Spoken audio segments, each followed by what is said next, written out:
Good morning friends.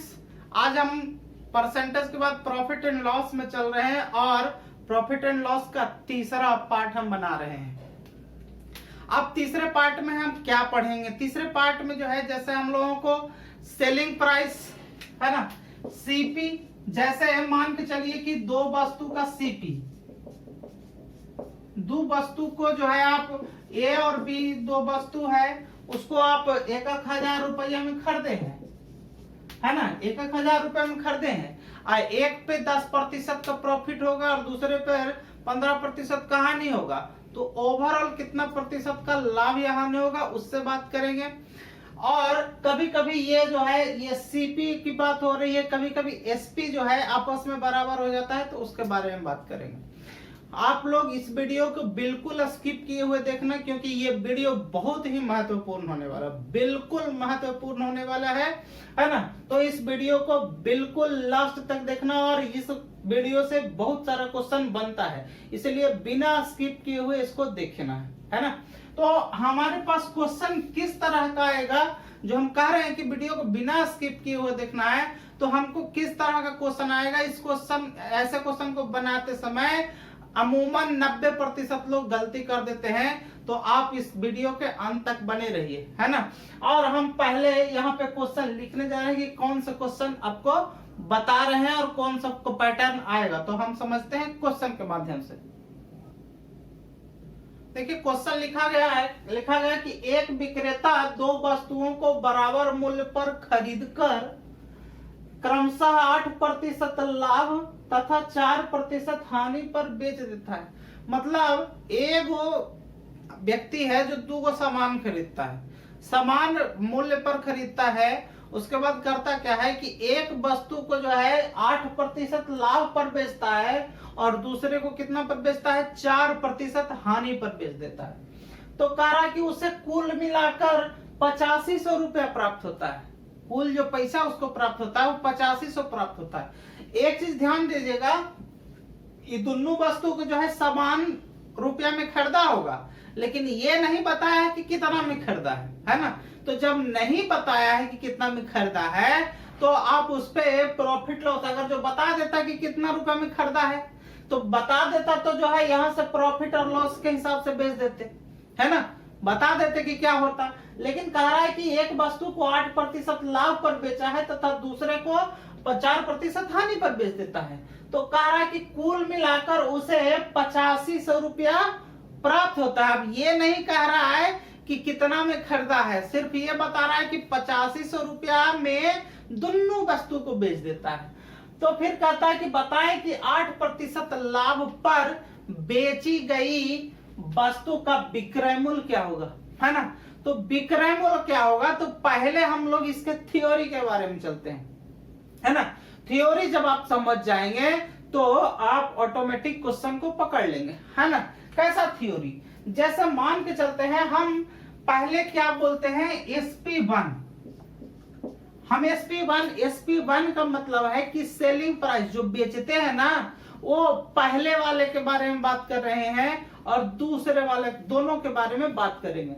और इसको क्या देखिए, ओवरऑल क्या दे रखा है, 8500 रुपए दे रखा है। इसका मतलब पहले हम रेशियो निकालने का प्रयास करेंगे, है ना। जब भी आप रेशियो निकाल लेंगे तो आप जो है आधा काम कर चुके होंगे। अब देखिए SP1 बराबर, है ना, CP1 into 100 plus minus R1 और बटा कितना, 100, यही होता है। और या फिर इसको ऐसे भी लिख सकते हो, इसको आप ऐसे लिखते हो 1 प्लस R1 और बटा 100, बात वही पढ़ना है। SP2 मतलब दूसरे वस्तु के लिए सेलिंग प्राइस, यानी कि CP2 इंटू 1 प्लस R2 और बटा कितना, 100। अब यहाँ पे एक चीज देखिए, यहाँ पे आप प्लस माइनस लिख सकते हो। क्यों प्लस माइनस लिख सकते हो? प्लस माइनस लिखने की पहले रीजन है कि यदि प्रॉफिट होगा तो प्लस और अगर जो निगेटिव होगा तो माइनस, ठीक है। मतलब अगर जो आप प्रॉफिट ले रहे हो तो प्लस, और अगर जो आपको मतलब हानि हो रहा है, मतलब लॉस हो रहा है, तो आप माइनस कर सकते हो। अब क्या करना है कि SP1 का वैल्यू ये है और SP2 का वैल्यू ये है। ये दोनों को आप क्या कर सकते हो, आप इन दोनों को डिवाइड में बना दो। क्या बना दो? SP1 बटा SP2, SP1 बटा SP2। SP1 बटा SP2 को हम क्या लिख सकते हैं? CP1।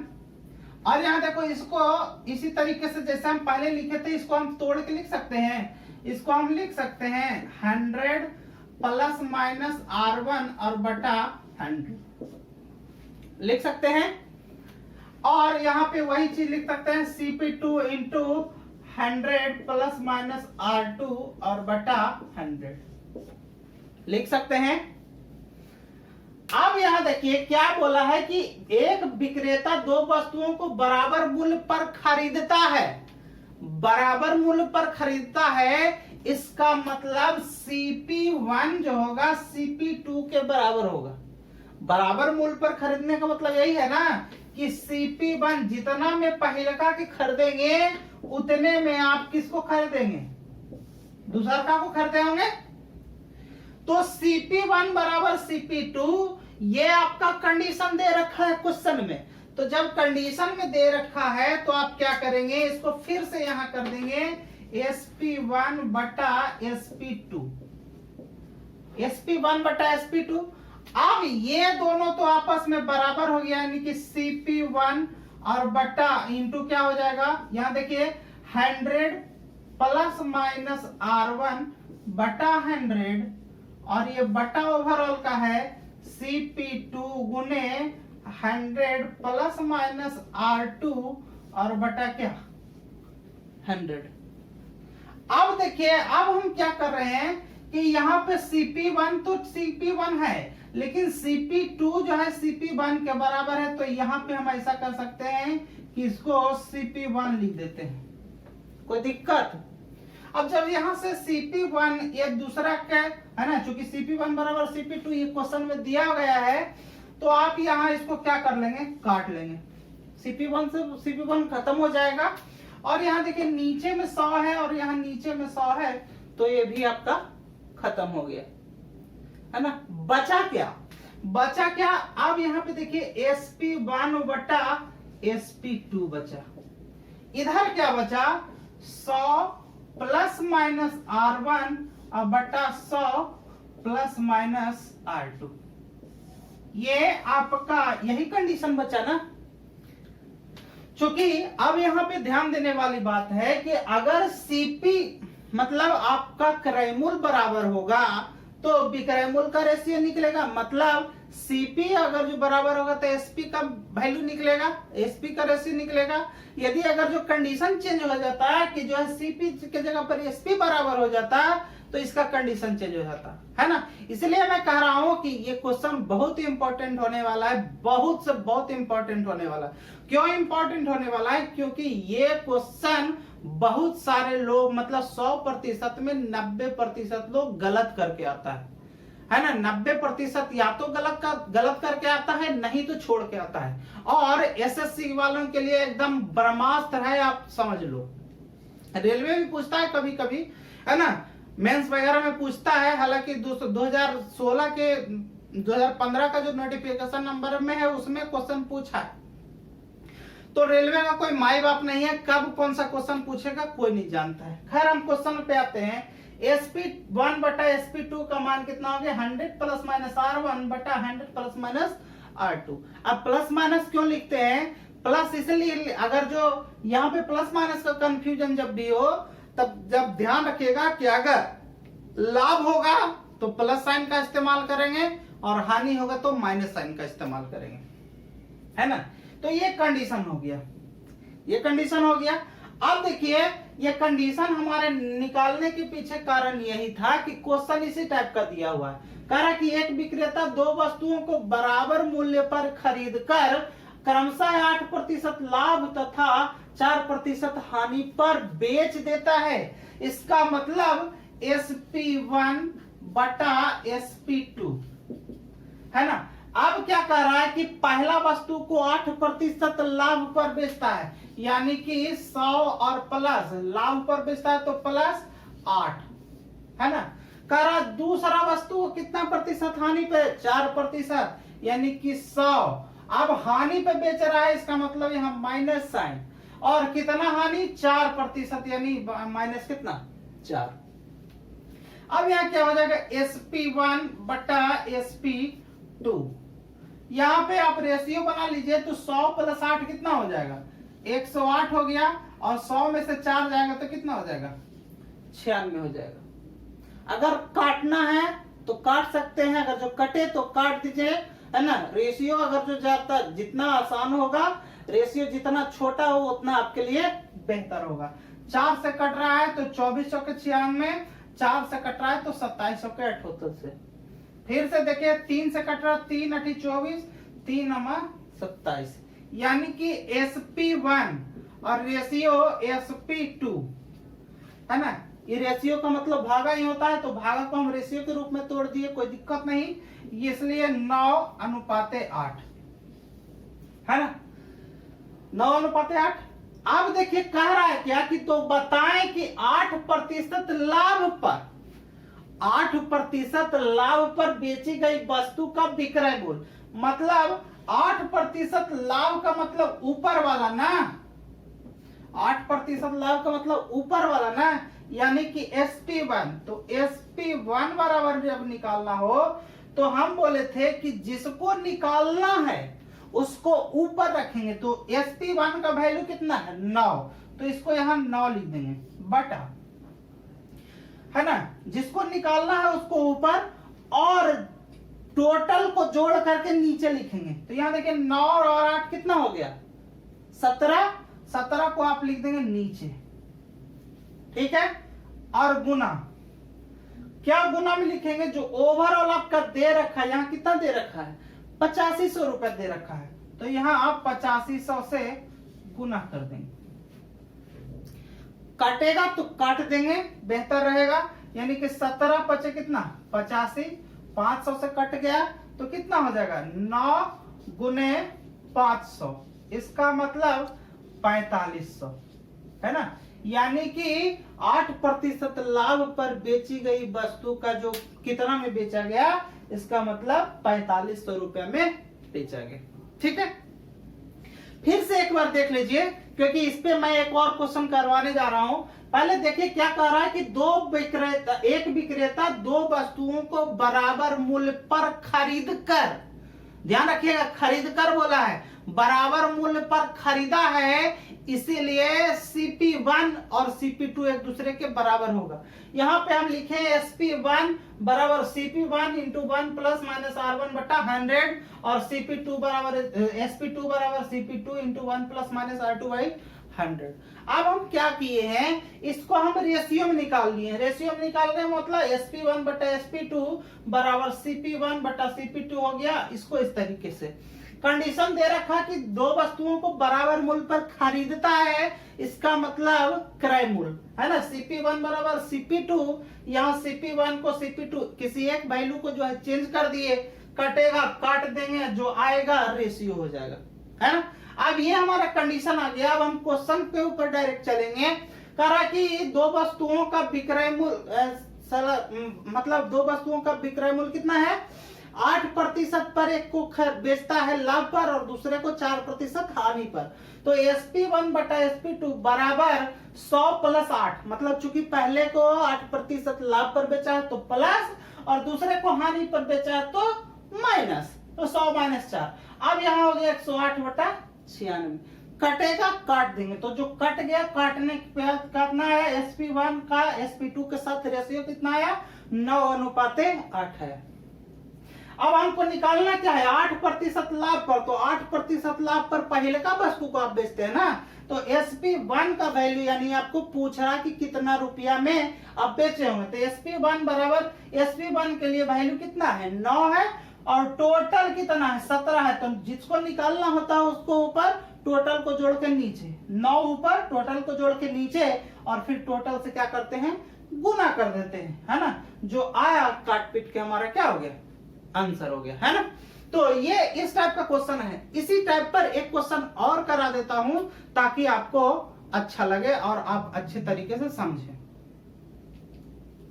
देखिए अगला क्वेश्चन क्या है, कह रहा कि एक व्यक्ति दो वस्तुओं को बराबर मूल्य पर खरीदकर एक को 4% लाभ और दूसरे को 9% हानि पर बेच दिया।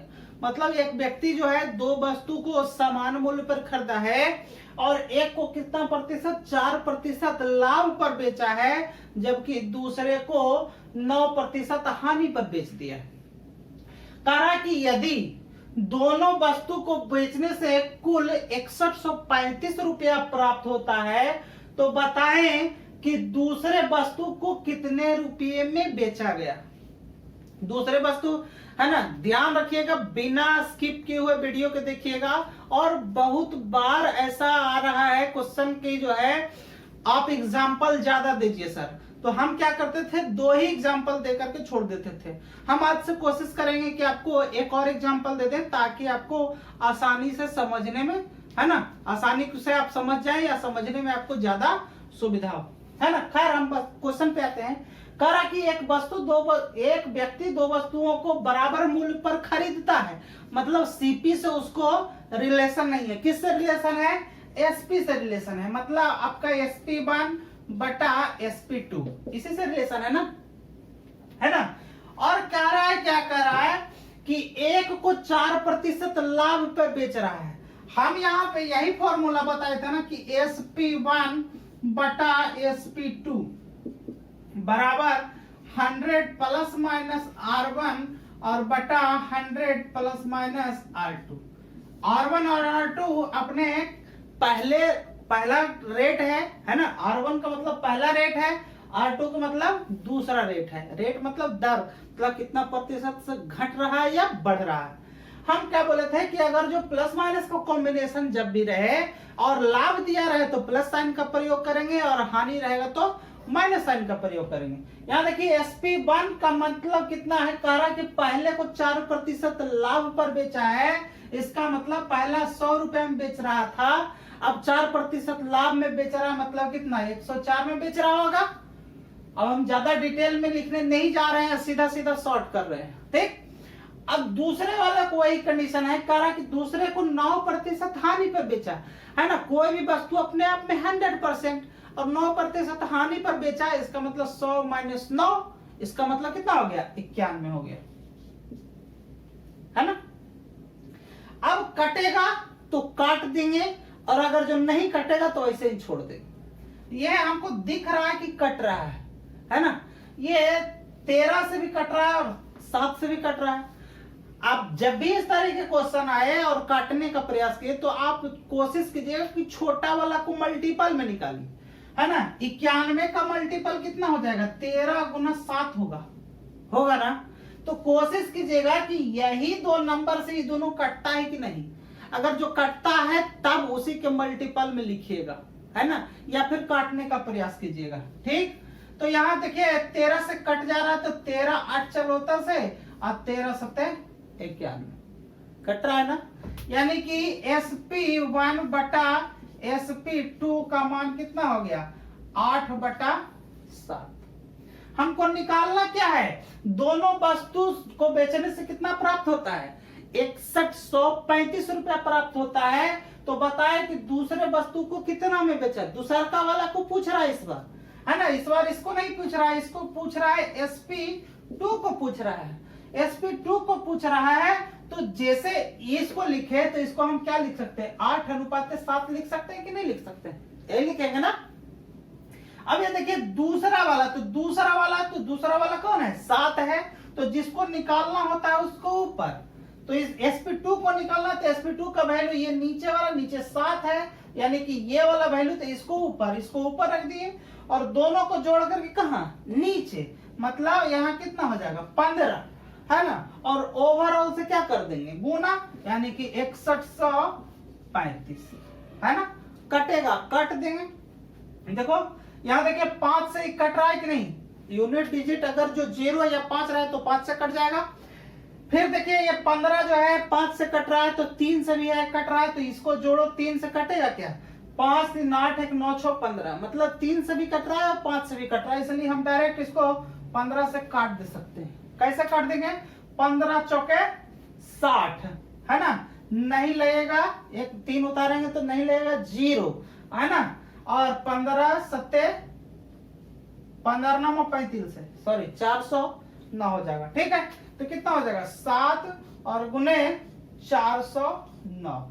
आप इसको गुना करेंगे तो 9 सत्ते 63 और 7 चौके कितना? 28। मतलब आप उसको दूसरे वस्तु का जो विक्रय मूल्य होगा वो कितना होगा? 2863 रुपया होगा, 2863। तो ये एक क्वेश्चन हो गया। अब एक क्वेश्चन और भी बनाते हैं, है ना, चूंकि एग्जाम्पल का बहुत डिमांड है इसलिए हम एक एग्जाम्पल और बढ़ा दे रहे हैं ताकि आप उसको आसानी से समझें। ठीक है, देखिए अगला क्वेश्चन, अगला एग्जाम्पल जो है हम दे रहे हैं। कह रहा है कि एक व्यापारी दो वस्तुओं को बराबर मूल्य पर खरीदकर एक को 20% लाभ पर बेचता है तथा दूसरे को 20% हानि पर बेच देता है। यदि उन दोनों वस्तु को बेचने पर 7500 रुपया प्राप्त होता है। देखिए कंडीशन को आप समझिए। कह रहा है कि वो व्यापारी है, वो दो वस्तु खरीदता है समान मूल्य पर, मतलब कुछ भी मूल्य होगा उसको ये पता नहीं है, लेकिन कहता है कि पहला वस्तु को जो है 20% लाभ पर बेच दिया है जबकि दूसरा वस्तु को 20% हानि पर बेच दिया है। कह रहा है कि यदि उन दोनों को बेचने पर, उन दोनों को वस्तु को बेचने पर 7500 रुपया प्राप्त होता है। किसको कितना में बेचा है वो नहीं बताया है, सिर्फ परसेंटेज बताया है और कह रहा है कि 7500 रुपया उस दोनों वस्तु को बेचने से मिला है। तो कह रहा है कि 20% लाभ पर बेची गई वस्तु का विक्रय मूल्य क्या है। तो हम क्या पढ़े हैं? हम यही पढ़े ना कि SP1 बटा SP2 बराबर क्या पढ़े हैं? ये पढ़े हैं 100 प्लस माइनस R1 बटा 100 प्लस माइनस R2। हम यही कंडीशन के बारे में पढ़ रहे हैं ना। तो हमको करना कुछ नहीं है, कंडीशन को फुलफिल करना है। तो कंडीशन को फुलफिल करना है यानी कि आपको SP1 बटा SP2 बराबर, अब देखिए क्या कह रहा है कि पहला को 20% लाभ पर, कोई भी वस्तु अपने आप में 100% होता है, ये 20% लाभ हो गया तो मतलब कितना हो गया? 120 हो गया, लिख दिए। फिर कह रहा कि दूसरे को 20% हानि पर। अब यही बात फिर आती है कि कोई भी वस्तु अपने आप में 100% 20% हानि उठाता है, इसका मतलब 80 रुपए में बेच देगा, यानी कि कितना हो जाएगा? 80। जब भी हम इस तरीके का बात लिख देते हैं तो हम कोशिश यही करते हैं कि जो है वह छोटा से छोटा रेशियो में टूट जाए। काटेंगे तो काट देंगे, यहाँ 4 3 12 4 दूना 8, यानी कि SP1 अनुपाते SP2 बराबर कितना? 3:2। ठीक है, अब क्या कह रहा है? कह रहा है कि 7500 रुपया तो प्राप्त हो गया दोनों को बेचने से, तो कह रहा है कि 20% लाभ पर बेची गई, तो 20% लाभ को पहिलका में बेचते हैं ना, यानी कि SP1 बराबर, SP1 को निकालना है तो जिसको निकालना है उसके लिए रेशियो 3 है, उसको हम ऊपर लिख दिए और नीचे में क्या लिखेंगे? दोनों को जोड़ कर लिखेंगे, यानी कि ओवरऑल, यानी 3 और 2 कितना? 500 हो गया, और गुना ओवरऑल कितना यहाँ दिया? 7500, तो यहाँ 7500 से गुना कर देंगे। ठीक है, यहाँ 5 से काट देंगे, 15 × 5 = 75, कितना हो जाएगा? 3 गुना 1500, यानी कि कितना हो जाएगा? 4500। मतलब पहले वस्तु को कितना में बेचा गया होगा? 4500 रुपए में बेचा गया होगा, है ना। अब एक चीज समझिए, ये इसी टाइप के क्वेश्चन एग्जाम में पूछता है। एक और कंडीशन इसी में है, ये हम SP को बराबर किए हैं, मतलब सॉरी CP को बराबर किए हैं, मतलब आप क्रयमूल बराबर क्रयमूल पर आप खरीदे हैं, है ना। कभी कभी ऐसा कंडीशन हो सकता है कि दो वस्तु है और उसको जो है हम बराबर विक्रय मूल्य पर, मतलब समान मूल्य पर बेचेंगे, तो एक पर लाभ होगा एक पे हानि होगा। तो उस कंडीशन के बारे में बताएंगे।